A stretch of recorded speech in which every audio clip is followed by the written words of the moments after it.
समोरच्या बाजूने अजित पवार यांच्या गटाकडून मुदतवाढ मागण्यात आली।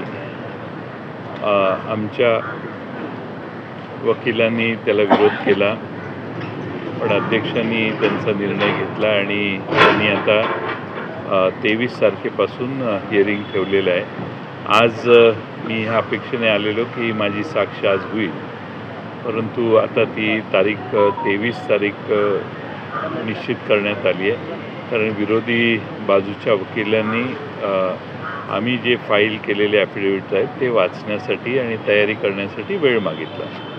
एक महत्त्वाचं अनिल पाटील यांचं असं म्हणणं होतं या सगळ्यामध्ये की प्रतिज्ञापत्रांमध्ये जो वारंवार त्यांनी उल्लेख केलेला आहे की शरद पवार कॉन्स्टिट्यूशनली किंवा लोकशाहीला धरून निर्णय घेत नव्हते, त्याबद्दल त्यांनी आता असं वक्तव्य केलं आहे की भाकरी फिरवण्याचा उल्लेख शरद पवार वारंवार करत होते। याचा अर्थ पक्षामध्ये अशांतता होती आणि मनमानी करण्याचा सगळा कारभार सुरू होता।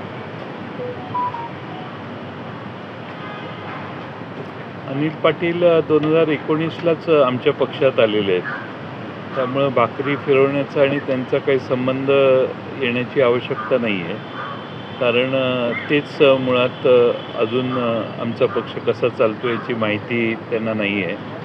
ते आत्ताच नुकतेच आमच्या पक्षात 2019ला त्यांना भारतीय जनता पक्षाने तिकीट दिलं नाही, त्यानंतर ते आमच्या पक्षात आले।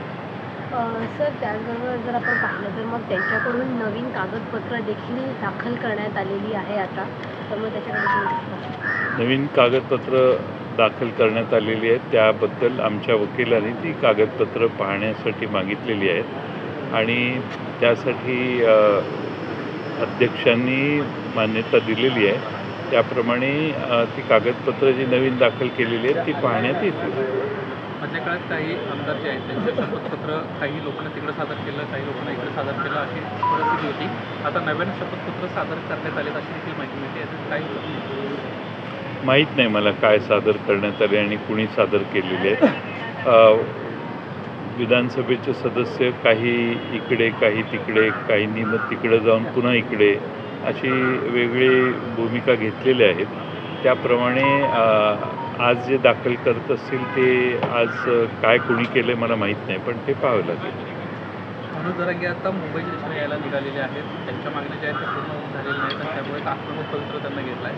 26 तारखेला मुंबईला सर्वांना चला असं देखील एक त्यांना सर्व समाजाला उद्देशून केलं आहे। सरकारने वारंवार आश्वासनं दिलेली आहेत। मनोज जरांगेंनी देखील मुख्यमंत्र्यांशी बोलून वेगळ्या वेळा ठरवलेल्या आहेत आणि त्या सगळ्या वेळा टळून गेलेल्या दिसतात आणि मनोज जरांगे यांनी सरकारला मुदत दिलेली होती, ती मागच्या वेळची मुदत वाढ देण्याचं काम देखील झालं।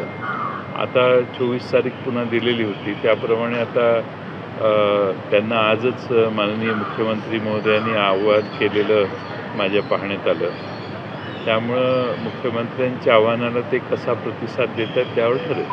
25 तारखेला तुम्ही असं सांगितलं की येणाऱ्या 25 तारखेला तुम्ही लोकसभा निवडणुकासंदर्भातल्या जागा वाटपाच्या चर्चेसाठी जाणार आहात, तर सांगलीची जागा मागच्या वेळी मित्रपक्षाला म्हणजे काँग्रेसला सोडली होती, तर ती स्वाभिमानीकडे गेली। यंदा सांगलीच्या जागेवरती राष्ट्रवादीचा दावा असेल का? मला असं वाटतं की अशा इंडिव्हिज्युअल जागांच्या विषयी जाहीर भूमिका मांडणं हे आमच्या महाविकास आघाडीच्या चर्चेत अडथळा ठरू शकतो, पण तुम्ही म्हणताय त्यात काही तथ्य आहे। प्रतीक पाटील लोकसभेच्या रिंगणामध्ये आपल्याला पाहायला मिळालं, ते त्यांना विचारलं पाहिजे, मला कसं माहिती। असं आहे की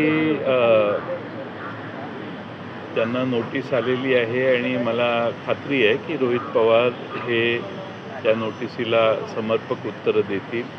रोहित पवार हे राजकारणी होण्याच्या आधी अतिशय उत्तम असे उद्योजक होते आणि त्यांनी चांगल्या प्रयत्नातून त्यांच्या कंपन्या महाराष्ट्रात त्यांच्या भागात उभ्या केलेल्या आहेत। आता त्यावर ईडीने कारवाई केलेली आहे। ईडीने कोणती माहिती मागितली त्या सर्व माहित्या उपलब्ध करून देण्याचं काम निश्चितपणानं रोहित पवार करतील आणि ईडीच्या कोणत्याही कारवाईला समर्थपणाने ते उत्तर देतील असा मला विश्वास आहे.